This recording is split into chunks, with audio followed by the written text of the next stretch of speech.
The Grand Hotel stood alone on a hill, a dark silhouette against the gray sky.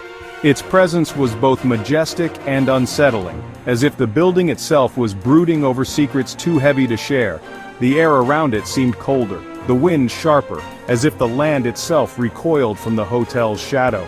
Old stories whispered of its unhappiness and strange happenings.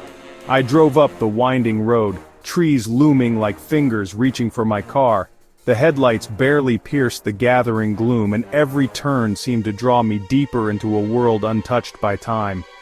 The hotel's legend weighed on my mind, each mile making my heart beat a little faster. As a writer, I was drawn to the legend of room 313. I wanted to see if the stories were true. The tales of guests vanishing, of voices echoing in the night had haunted me for years. Now I was finally here, ready to face whatever truth or terror waited behind that infamous door. A shiver of excitement and fear ran through me as I parked before the massive wooden doors.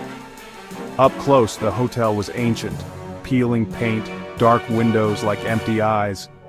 The building seemed to watch me, silent and expectant, as if it recognized another soul come to test its mysteries. A cold wind moaned through the building. I stepped out, the air thick with rain and old wood, feeling as if I'd entered another era. The rain drummed steadily, soaking my coat and blurring the world outside, making the hotel feel even more isolated from reality. The hotel seemed to wait for me, like a spider for its prey. Inside, darkness and silence reigned. The air was heavy with the scent of dust and forgotten memories, and every footstep echoed as if the building itself was listening. A single lamp glowed at the front desk, casting long shadows. An old man stood behind the desk, his eyes tired and knowing. He seemed to have seen countless guests come and go, each leaving a piece of themselves behind. He didn't smile, just watched as I approached. I gave my name. He already knew my room. His gaze lingered on me, as if searching for something familiar or warning me of what lay ahead. He hesitated, as if wanting to warn me, but said nothing. He handed me a heavy brass key, 313. The metal was cold, its weight oddly significant, as if it carried the burden of every story ever told about that room. The key's cold weight sent a chill through me. "Third floor, end of the hall," he said, voice rough as gravel. His words hung in the air, final and unyielding, as if they were a warning in themselves. He didn't look at me again. I picked up the key, feeling a sense of foreboding. The silence between us was thick, filled with things neither of us dared to say. Was I making a mistake? But I was here for a story, and the story was in room 313. My curiosity was stronger than my fear, and I knew I couldn't turn back now. I walked toward the stairs, the silence pressing in. The hotel seemed to close around me. Every step felt heavier, as if the building itself was testing my resolve. I pressed on, curiosity outweighing fear. The hallway stretched before me, shadows flickering at the edges of my vision, and I knew that whatever happened next, I was already part of the Grand Hotel's story. The key felt like a stone in my pocket as I left the desk. The lobby's ghostly furniture sat beneath white sheets, dust thick in the air. I found the old elevator, its metal gate like a cage. I stepped in, pulling the gate shut with a clang. The elevator groaned and shook as it climbed, each floor darker than the last. At the third floor, the hallway was long, narrow, and barely lit. My room was at the very end, the number 313 faded and cracked. The silence was heavy, as if the hotel itself was listening. I reached the door, heart pounding. The key turned with a loud click. I pushed the door open. A wave of cold air rushed out as if the room had been holding its breath. I hesitated, then stepped inside. The door closed behind me with a final echoing sound. I was alone in room 313. The cold in room 313 was deep and unnatural. The room was larger than expected, shadows clinging to every corner. Old furniture loomed, a bed with strange carvings, a wardrobe, a dressing table, and an armchair facing the bed. The only light came from a small, curtained window. I tried the light switch, nothing. Using my phone's flashlight, I explored. The wallpaper was stained, the air heavy with dust and a metallic tang. I felt watched, as if the room itself had eyes. My bag stayed packed, I didn't want to settle in. I sat on the bed, glancing at the armchair. In the dim light, it looked like someone was sitting there. I blinked. Just a chair. But the feeling of being watched didn't fade. The room felt occupied, hostile. I was an intruder, the silence pressed in from all sides. I tried to ignore the unease, blaming my nerves. I attempted to read, but every sound made me jump. Then I heard it, a whisper, soft and almost imagined. I held my breath, listening. The whisper came again, a woman's voice from behind the bed. I pressed my ear to the wall. The whisper stopped. Silence returned, but I knew what I'd heard. I looked out the window. Only darkness and swaying trees. When I turned back, the wardrobe door was ajar. I was certain it had been closed. Heart pounding, I approached and opened it. Only empty hangers swayed inside. Relief was brief. What had opened the door? The room was playing tricks on me. It was alive, and it wanted to scare me. I felt its presence everywhere. I lay on the bed, phone in hand, flashlight on. The soft glow was my only comfort, a fragile shield against the darkness pressing in from every corner of the room. I tried to focus on the circle of light on the ceiling, tracing its edges with my eyes, but fear crept in, slow and suffocating, making my heart pound louder with every passing second. I must have dozed off because I woke in darkness, my phone dead, the room swallowed by blackness. The silence was absolute, broken only by my own shallow breaths. Panic surged.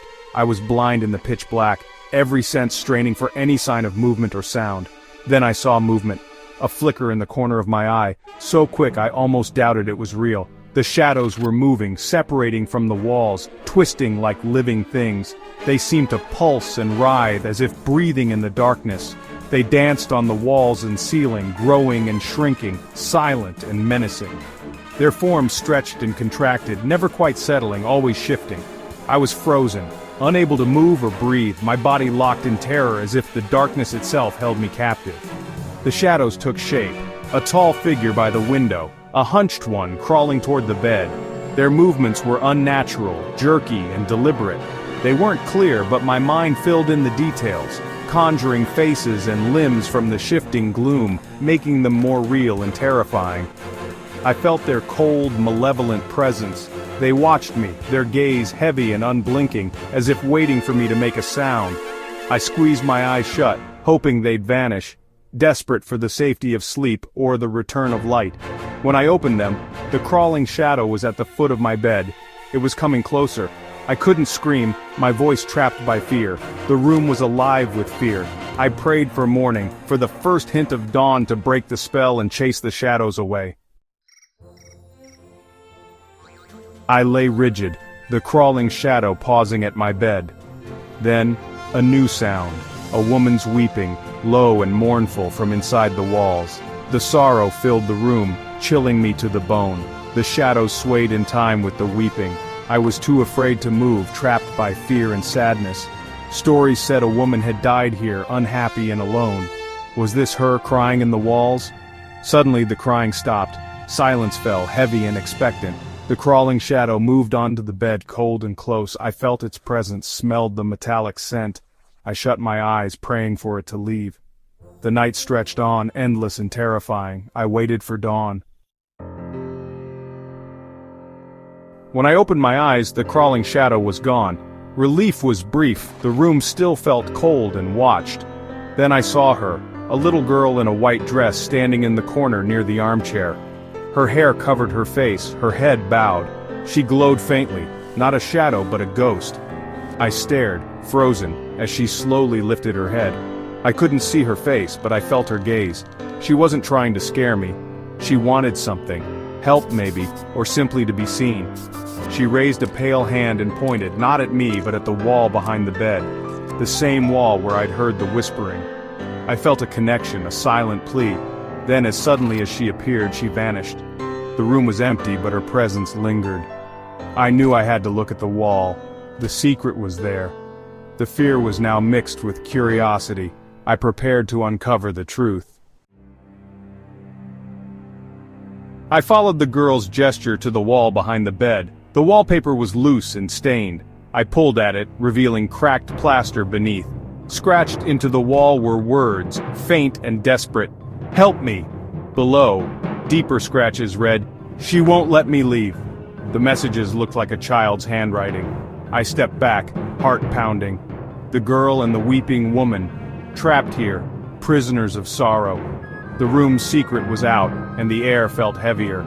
I sat in the armchair, lamp on, waiting for dawn. The hotel was silent, as if it had shown me all it wanted. I thought of the girl's plea, the woman's grief. This was more than a haunting, it was a prison. I watched the door, unable to sleep. The night dragged on, every minute thick with dread. I longed for morning, for escape. The story was more than I bargained for. I was changed. At first light, I grabbed my bag and left room 313 without looking back. The air in the hallway felt heavy, as if the night's shadows still lingered, reluctant to let me go. The hotel was quiet, but the morning felt less threatening. Sunlight crept through the stained glass, painting the lobby in soft colors, and for a moment, I almost believed I was safe. Downstairs, the old man waited at the desk, unchanged. His eyes followed me, calm and knowing, as if he'd seen this scene play out countless times before. I placed the key on the counter. "I'm checking out," I said, voice hoarse, my hand trembling just slightly. He nodded, no questions asked. His silence was almost comforting, as if he understood more than he let on. As I turned to leave, he spoke. "People check in, but they don't always check out." His words echoed in the empty lobby, chilling me more than the morning air. I hurried outside, the cold of the room still clinging to me, as if the walls themselves refused to let me go. I drove away, the sun rising behind me, casting long shadows that seemed to chase my car down the empty road. I had my story, one more terrifying than I'd imagined. My hands gripped the wheel, knuckles white, heart pounding with every mile I put between me and the hotel. But I left a part of myself in room 313, and something followed me home. Some things I realized can't be left behind so easily. Sometimes late at night I still hear it, a woman's weeping in another room. The sound drifts through the walls, soft and sorrowful, impossible to ignore. The haunting of room 313 isn't over. It never will be. Its story clings to me, a shadow I can't escape. The Grand Hotel keeps its secrets, locked behind every door and whispered in every hallway, and some guests never truly leave. Their stories linger, woven into the very fabric of the place. I am one of them, haunted forever. The memories follow me, no matter how far I run. The story is mine now. I write it down, hoping to make sense of what happened, but the fear remains. And so is the fear. It's a part of me, just like the hotel itself, a place I'll never truly leave behind.